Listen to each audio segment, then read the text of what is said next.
بسم اللہ الرحمن الرحیم۔ میں آج آپ کو یہ چیز بتاؤں گا جس انسان کے معدے میں، جگر میں اور مثانے میں گرمی ہو۔ معدے اور جسم کی گرمی انسان کے لیے انتہائی زیادہ نقصان دہ ہوتی ہے، خاص کر مرد حضرات کے لیے یا ینگ لڑکوں کے لیے۔ جس بھی انسان کے معدے اور جگر میں گرمی ہو وہ بندہ ہر وقت بیمار رہتا ہے، جسمانی طور پر کمزور ہوتا ہے، اور معدے جگر کی گرمی ہی سے آگے جا کر پھر یرقان ہوتا ہے۔ تو آج میں آپ کو بتاؤں گا آپ نے 3 چیزیں کھانی ہیں اور گرمی کا ہمیشہ سے خاتمہ ہو جائے گا۔ آج کی اس ویڈیو میں بات کروں گا جسم میں بڑھتی ہوئی گرمی، کمزوری، بے چینی، تھکن یا جسمانی جلن۔ بعض دفعہ معدے جگر کی گرمی سے ہاتھ اور پاؤں میں جلن ہوتی ہے، اور جس کی وجہ سے انسان ہر وقت بے چین رہتا ہے۔ پھر چہرہ سرخ رہتا ہے، ہاتھ پاؤں گرم رہتے ہیں، غصہ بہت زیادہ آتا ہے، اور جسم میں بے چینی رہتی ہے۔ آج میں آپ کو 3 ایسی غذاؤں کے بارے میں بتاؤں گا جس کو استعمال کر کے جسم کو ٹھنڈا اور سکون مل جاتا ہے۔ ویڈیو کو اول سے آخر تک ضرور دیکھیں۔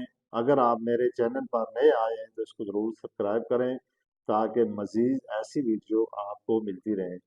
اب میں بتاؤں گا انسانی جسم میں گرمی کیا ہوتی ہے۔ جب جسم میں حرارت بڑھ جاتی ہے، معدہ خراب رہنے لگتا ہے اور منہ میں چھالے پڑ جاتے ہیں۔ عموماً آپ نے یہ دیکھا ہوگا کہ گرمیوں میں تقریباً ہر بندہ یہ شکایت کرتا ہے کہ اس کے منہ میں چھالے ہیں یا اس کی زبان دکھ جاتی ہے۔ پھر جسم میں تھکاوٹ محسوس ہوتی ہے، جس کی وجہ سے جسم میں گرمی بہت زیادہ ہونے کی وجہ سے ایسا ہوتا ہے۔ تو اگر انسان کے جسم میں گرمی بہت زیادہ ہو تو اسے یہ چاہیے سب سے پہلے کہ وہ ٹھنڈی چیزوں کا استعمال کرے، گرم چیزوں سے پرہیز کرے، خاص کر یہ انڈا، پراٹھا، پکوڑے یا مچھی وغیرہ یہ گرمیوں میں بہت کم استعمال کرنی چاہیے۔ اس کی کئی وجوہات ہو سکتے ہیں، مثال کے طور پہ مسالہ دار چیزیں زیادہ کھانا، نیند کی کمی، ذہنی دباؤ، فاسٹ فروٹ، سگریٹ نوشی یا ورزش نہ کرنا۔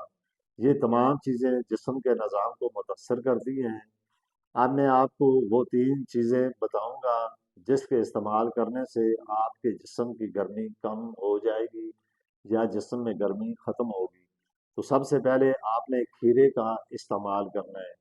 کھیرا جسم کے لیے قدرتی ٹھنڈک فراہم کرتا ہے، اس میں پانی کی مقدار زیادہ ہوتی ہے۔ اس کے علاوہ آپ نے دہی، دہی ایک ایسی غذا ہے جو جسم کو ٹھنڈا اور طاقت دیتی ہے، اور دہی کے استعمال سے جسم کی گرمی ختم ہو جاتی ہے۔ تیسرے نمبر پہ میں آپ کو تخم ملنگا کے بارے میں بتاؤں گا۔ اس سے قبل بھی میری ایک ویڈیو اس موضوع پر پوری تفصیل سے میں نے بیان کی ہوئی ہے۔ پھر تخم ملنگا جو ہوتا ہے یہ آپ استعمال کریں، اس سے جسم میں ٹھنڈک بہت زیادہ ہوتی ہے، اور یہ پانی میں آپ اس کو اگر ڈال کر رات کو چھوڑ دیں تو یہ پانی میں پھول جاتا ہے، اور صبح کے وقت اگر آپ اس کو استعمال کریں یا آپ رات کو 1 گلاس پانی میں 2 چمچ تخم لگا ڈال کر رات کو رکھ دیں، صبح کے وقت آپ اس میں شربت بزوری اور شربت انار، ان دونوں چیزوں کو آپ نے 2 چمچ 1 گلاس شربت بزوری میں اور ایک آپ نے جو ہوتا ہے شربت انار، ان کو آپ نے اس گلاس میں ڈالیں اور مکس کر کے صبح آپ اٹھ کر نہار میں پئیں، تو اس سے آپ کے جسم کو ٹھنڈک ملے گی۔ اور جس آدمی کے معدے کا مسئلہ ہو، جگر میں گرمی ہو، یا اس کی زبان پر چھالے پڑ جاتے ہوں یا زبان دکھتی ہو، تو اس کے لیے یہ سب سے بہترین چیز ہے کہ آپ نے تخم لنگے کا استعمال گرمی میں بہت زیادہ کریں۔ اسی طرح دہی کا استعمال زیادہ کریں اور کھیروں کا استعمال آپ بہت زیادہ کریں، تو انشاءاللہ تعالیٰ آپ کے جسم میں جو ہیٹ ہوتی ہے یا جسم میں جو گرمی ہوتی ہے یہ اس سے ختم ہو جاتی ہے۔ اگر یہ ویڈیو آپ کو میری اچھی لگی ہے تو اس کو لائک، کمنٹ اور شیئر ضرور کریں۔ اسی کے ساتھ میں آپ سے اجازت چاہتا ہوں۔